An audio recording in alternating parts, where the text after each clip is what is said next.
Football on Off the Ball. With Paddy Power.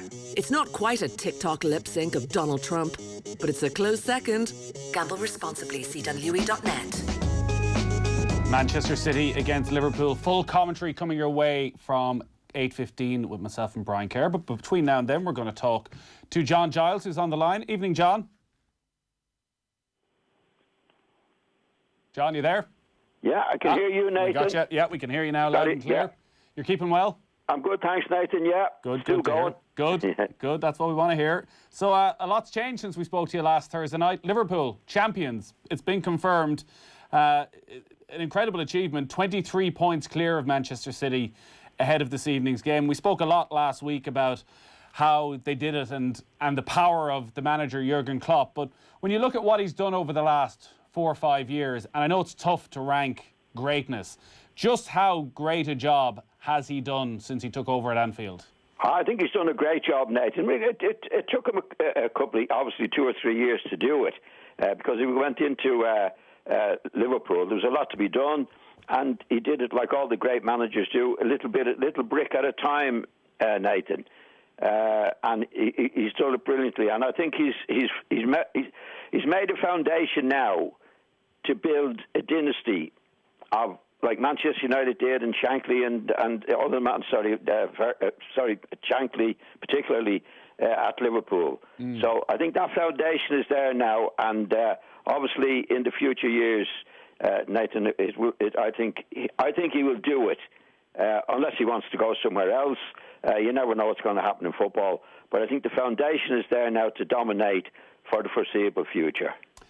There has been a lot of talk, as you'd imagine, about what is a great Premier League team, and some people will put forward the argument you need to go back-to-back. You need to be able to defend the title to be called a great team. And I was thinking about your Leeds team, which people now remember as a great team, but didn't go back-to-back in terms of defending a league title. How difficult is it? How different is it going to be for Liverpool in September compared to what they've gone through over the last few months, when they're the champions, when they're the team to be shot at? Well, it's just different. Actually, going back to my day, Nathan, there were about 6 or 7 teams could win the league at that particular time. It's hard to win back-to-back titles at that day. But anyway, today is today. It's a little bit psychological. Well, everything is psychological in football, Nathan. But in my time, we won it in '69. And I going back on it, looking back on it, I think it was near to Christmas by the time we got back the mentality that we had in the race for the title against Liverpool. Do you know what I mean? Can you talk a bit about that then, that mentality? What changed over the summer that in the end of '69 you have a mentality that gets you to be champions, but then somehow for the next 3 or 4 months it's not there? Well, funny enough, the mentality you need, certainly that we needed at that particular time. We went to the second last match of the season before we clinched it against Liverpool. In those days, there was 42 matches, right? So the next season starts quickly again, Nathan, and the mentality you have, say for the last 8 to 10 matches, is totally different to the mentality that you have at the start of the season, right? So it's hard to pick it up again at the start of the season. It's like, so I think with Manchester City's case, their mentality going for the title last season was brilliant, and they won it, as we know. Now, I think you're inclined to take a little bit of a rest mentally, whereas Liverpool didn't win it, so they're hungry to go for it again at the start of the season. Now, we have to wait and see. I think they will. Liverpool will be hungry enough to start again next season. But we'll wait and see. I know it happened to me when I was in that particular position. It might have happened to Manchester City as well this season from that particular position. So Liverpool have won it, and they haven't won it for 30 years. That's a big load off their minds, Nathan. And do they have the hunger again to go for it in the way that they did at the start of this season? I think they have, and I think they're capable of doing it for a long time to come.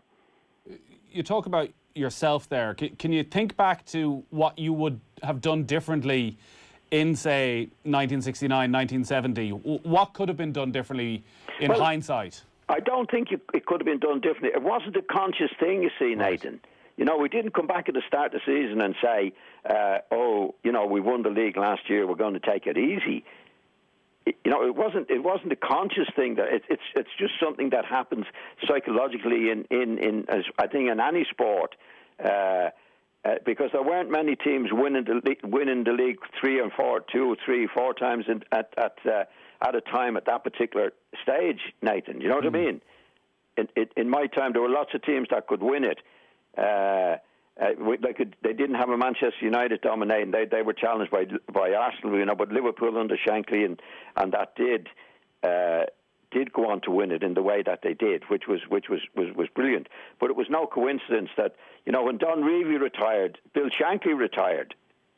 Yeah. And Liverpool, in my opinion, did the right thing, and the next manager was from within, which was Bob Paisley. In our time at Leeds, it was Brian Clough. So it left. I think at that stage we left Liverpool on their own to do what needed to be done. Yeah. And they did it brilliantly, of course. But I'll go back to the time when I'm only going my own state of mind. It wasn't. We went in consciously for the next season to say, right, we're going to take it easy. It was just that it wasn't natural or normal to do what we did in the run-in, Nathan. Do you know what I mean?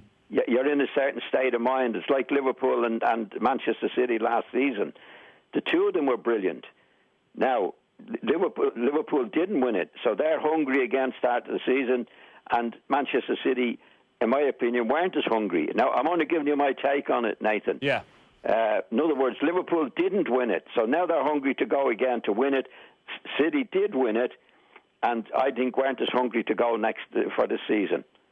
And I guess you say it's not a conscious thing, so in many ways it's impossible to know what Liverpool's state of mind will be. But exactly. I do wonder, actually, with all that's happened, if that will suit Liverpool and Jurgen Klopp in getting his players motivated, because this wasn't the grand finale they imagined in front of 55,000 people at Anfield, that though they have won the title, though they are champions, they still haven't had that moment that they dreamed of with the spectators, that's actually something that Klopp can drill in, that actually in 12 months' time you can have that, hopefully, you can have that with the crowd, but you got to go and do it again, that it can be that motivation. I think you're absolutely right, Nathan. It's not a normal season, hasn't been a normal season.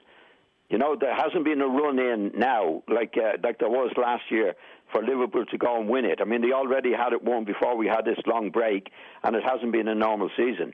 So I think that is to their advantage in the psychological way starting next season, which won't be too far away anyway. It's a shame in many ways that Liverpool ended up winning the title last Thursday, because there's now nothing riding on tonight's game except for pride. And I'm not sure if you've ever played in a game like this where there's not much at stake towards the end of the season and there's going to be a guard of honour for Liverpool before the match. Does tonight's match, does the result mean anything? Well, I don't think so, Nathan. Liverpool have done what they've done. The only situation I was in like that, we won the title at Liverpool, say, on the Wednesday night, and we played Notts Forest in the last match of the season at Leeds, and we'd already won it, and we didn't play very well, Nathan, to be quite honest. We luckily won 1-0, but we were celebrating up to that particular match. So I think it'll be an exhibition match tonight. I think Liverpool will go for it, but we all know that it's all over. Liverpool have won it. I think Manchester City will behave in the right way in the guard of honour and all the various things. I'd say City would want to win it more than Liverpool, to be honest. But I don't think it doesn't mean anything. I don't think it'll be like an exhibition match, in my opinion. It's ended up, John, being quite a weak defence of the title by Manchester City. They've already lost 8 matches, and again, maybe that Chelsea game 7 days ago summed up Manchester City, that there was moments of genius, and Kevin De Bruyne's free kick as good as you'll get. But defensively, the mistakes, it ended up 2-1. They could have conceded 3 or 4 in that second half against Chelsea. That's been their season, Nathan. You see, Kompany retired last year, which was their best defender by a mile, and he hasn't been replaced. There's no doubt about that. So I think Manchester City need two top-class defenders. And I'm surprised that Guardiola, I think he had an opportunity to buy Maguire. He had an opportunity to buy Van Dijk at one stage. He didn't get Van Dijk, obviously, we know. I thought he would spend everything he had on Maguire. I think Maguire would have been an ideal fit for them. Now, where he's going to get a defender that's as good as Liverpool have and Manchester United have at the moment, I don't know. There's not that many of them around, but they certainly knew they need, I think, at least two new defenders. Good ones. And if they don't get them... Well, if they don't get them, I think they'll be behind Liverpool again. I can't see Liverpool slowing up, Nathan. I don't think they'll do what my team did, at least at that particular time in 1969. I can't see that happening. I think the break in the season this season has been a help when they would be back and they'll be hungry to go again because they've already wrapped it up with a good few matches to go now. It hasn't been a normal season in that respect. So I would put Liverpool as big favourites going into the season next season, Nathan. And it depends now what Manchester City do in what is going to be the close season in the transfer market, because they're under pressure, as we know, with the transfer situation as it is, Nathan, whether they're going to be allowed to do anything or not. I think if they're not allowed to do anything, I can't see anybody challenging Liverpool for the coming seasons. Jurgen Klopp has said because of the financial crisis that may be coming that Liverpool probably won't be too busy in the transfer market. Generally in the last couple of seasons when you talk about where they can be improved, it's in the midfield area, that they could add a bit more creativity there. With what they've achieved this season without that perceived creativity in midfield, do you think Klopp is even looking for that, or actually would he look at that midfield and think it's everything I would ever want in a midfield? I don't think that ever happens with a manager, Nathan. You know, they never ever say that's good enough. Right. They'll be on the lookout. There's no doubt. I mean, they have the resources to do it, and there's nothing better. Like, if you go back to the old Liverpool team, Nathan, you know, go back to with Graham Souness's time, they always bought two players when they were winning things. At least two players. You know, if you look back on their record at that particular time, they nearly always added to the squad and brought new blood in. You can't have too many good players in, Nathan, you know. I think if somebody outstanding in any of the positions become available, this is the great position Liverpool are in, they can go for them, Nathan. You know, those players won't lose their value while they're at Liverpool if they need to sell somebody on. All managers, doesn't matter how good they are, Nathan, if you have a great player in midfield and you can buy an even better player, then you'll do it. And then sell the great player for a good price. So you're always adding to the pool of players and adding to the financial situation as well, all the time. I think Klopp said it in the paper. He's never satisfied, Nathan. All the great managers have never been satisfied. Look at Ferguson in his time, changing players and improving all the time. That's what you're looking for, and that's what he'll be looking for. I've no doubt about that. I know you won't like comparing, but to finish up before we take a break then, when you talk about that Ferguson United team and Wenger's Arsenal and Manchester City of last season, how do Liverpool compare? They've built. I think he's built the foundation. He's already won the Champions League and the Premiership now, so it's a good start. I think Liverpool are on their way, barring something dreadful, really dreadful, happening to them, which hopefully nobody wants that or wants to even think about it. But that's the only thing that could stop them. What's happened now, Nathan? The only thing that could stop them is that there's so much money in the game now with big clubs. You know. That the power of money is more available now than ever before. I can't see it happening because we've had this bad situation in football where a lot of the big clubs don't even have the money. But the only thing that could tempt the players away would be the financials. I mean, in my day, you couldn't do it. You couldn't leave anyway. I think in the great days, some of the great days at Liverpool, whether the players wanted to move or not, they couldn't move. Times have changed now in that respect, where big clubs could possibly go for some of Liverpool's great players. But it's unlikely. And if that doesn't happen, I can't see anything stopping them, to be quite honest. All right. On that note, John, we will take a very quick break. We do have Manchester City against Liverpool coming up at 8:15. Football on Off the Ball. With Paddy Power. It's not quite a TikTok lip sync of Donald Trump, but it's a close second. Gamble responsibly. cwe.net.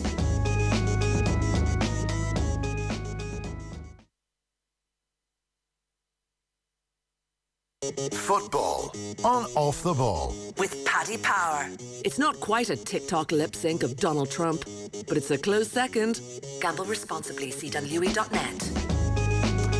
You're welcome back. It is Thursday's Off the Ball. Nathan with you this evening. Full live commentary of Manchester City against Liverpool coming your way. Brian Kerr will be alongside me from 8:15. But John Giles is still on the line. We've been talking about Liverpool securing that first Premier League title.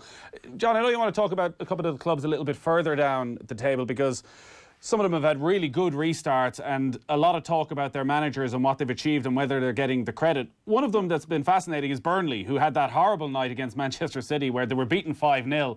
Could well have ended up in 7 or 8. They'd all sorts of issues off the pitch going on with contracts with the likes of Jeff Hendrick, who's ended up leaving the club.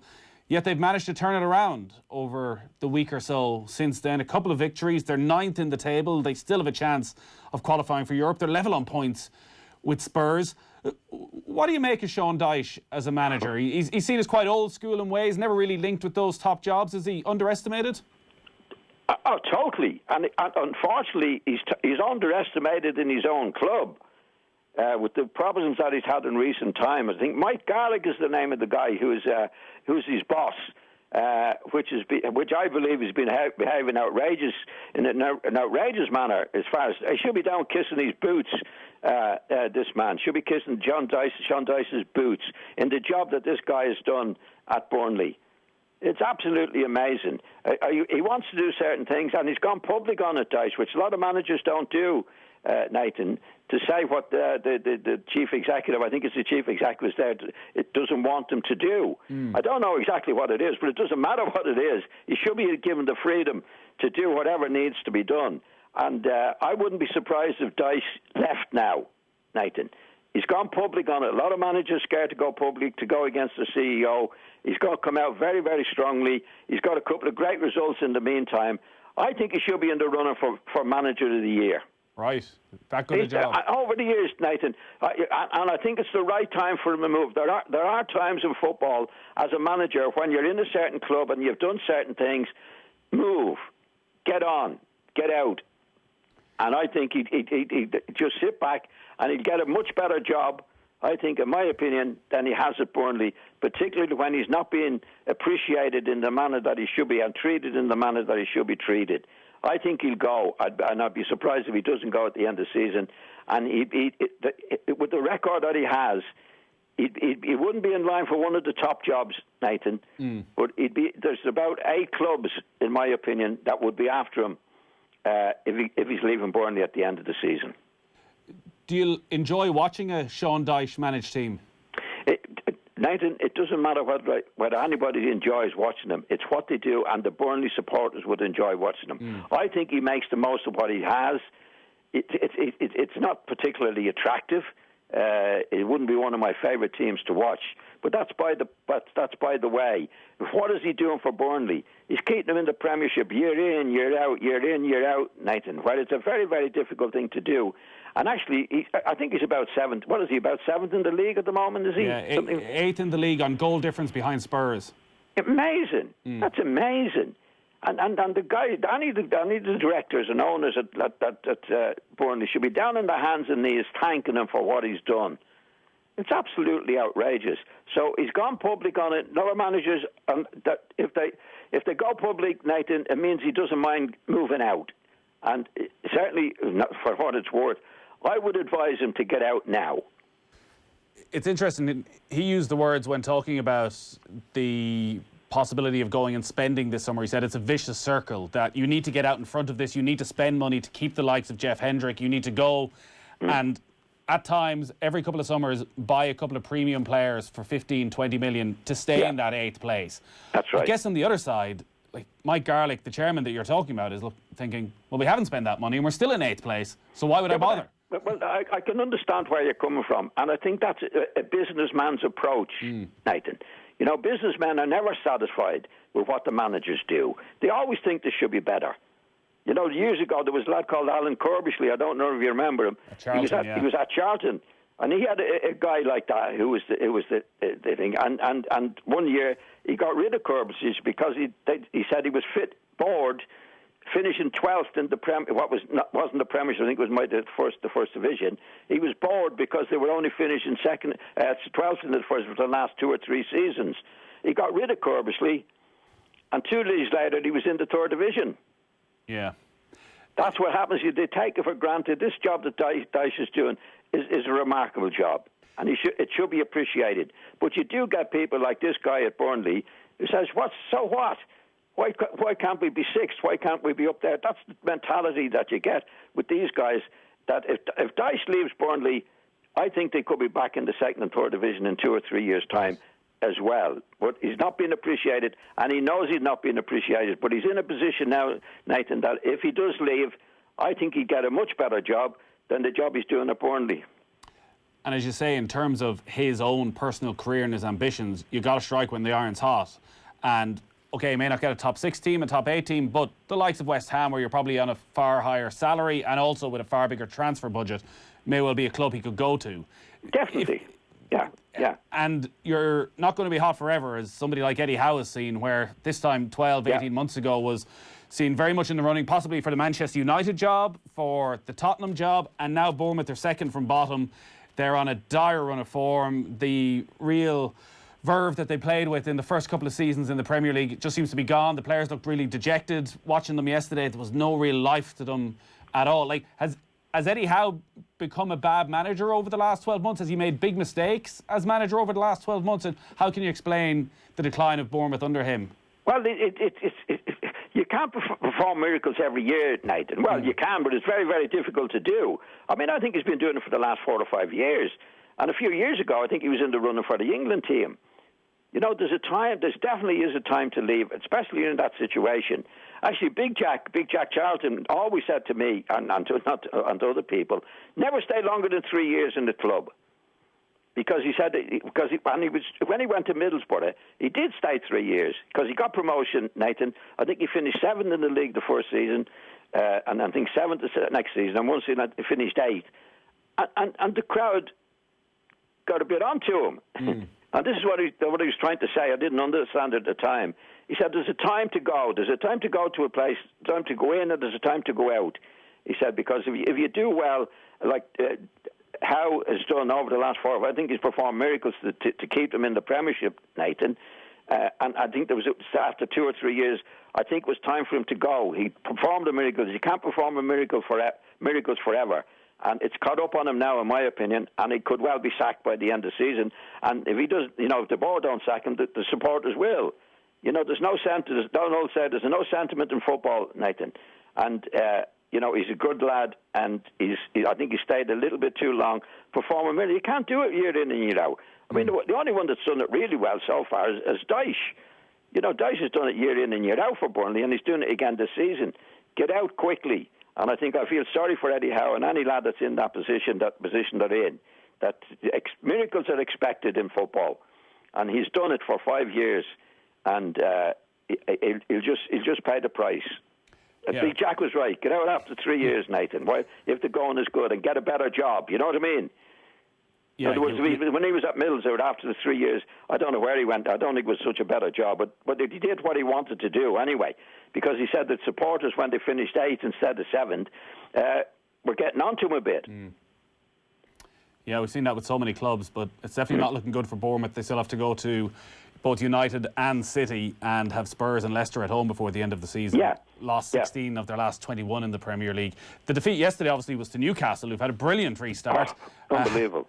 And are pushing for the top 10 now under Steve Bruce. And the more you watch Newcastle and the way they set up and how strong they've been defensively, if this was Rafa Benitez in charge still and the way they've played, you'd be talking about the resurgence of Rafa Benitez and been linked with those big jobs and his tactical acumen and how he can set a team up. Because of Steve Bruce, people sort of shrug their shoulders. Again, why is it that Steve Bruce can't get the appreciation he probably thinks he deserves as well?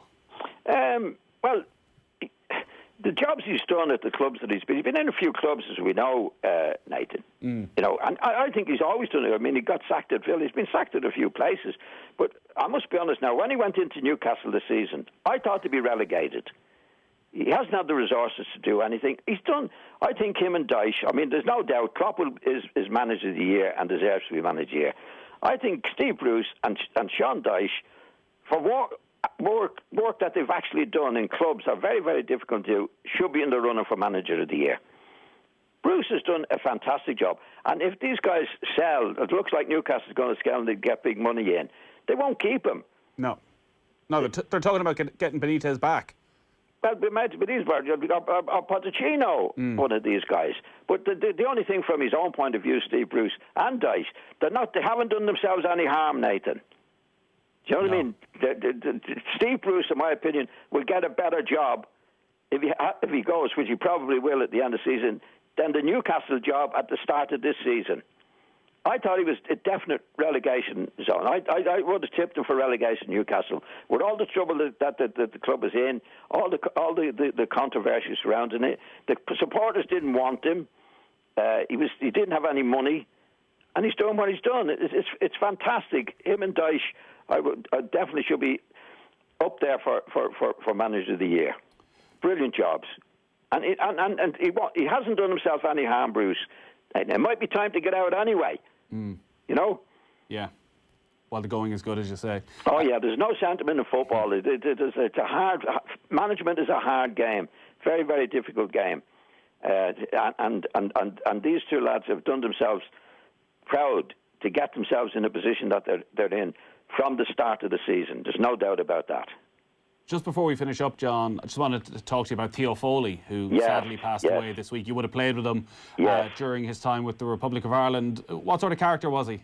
He was a bubbly character. Good lad. Loved his football, Nathan. I think he was captain of this now Clampton team that went from the fourth to the first, and then went from the first down to the fourth again. And then he loved his football.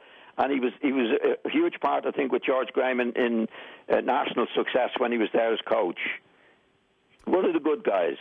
Didn't play a huge amount for the Republic of Ireland in the end. Had a lot of problems with a knee injury, but he did play in one famous game against Spain in the playoff for the World Cup for 1966. And ironically, I think there was a lot of questions at the time as to whether or not he should have been in the team, that Shea Brennan was back and Shea Brennan was moved out of position, but had probably his best game for Ireland and was probably Ireland's best player that day. Do you remember that match? I do remember it. Well, it was a playoff, Nathan, and we got into a position where we were equal on points. One of the lower teams, foreign countries, pulled out of it, and we finished up. We beat them in Dublin, and they beat us in Spain. And it was supposed to be on a neutral ground, and the most obvious neutral ground was Wembley or London for the neutral ground. We finished up playing in Paris. Right, and there was a big controversy that the FAI apparently got a good few quid to play there instead of London.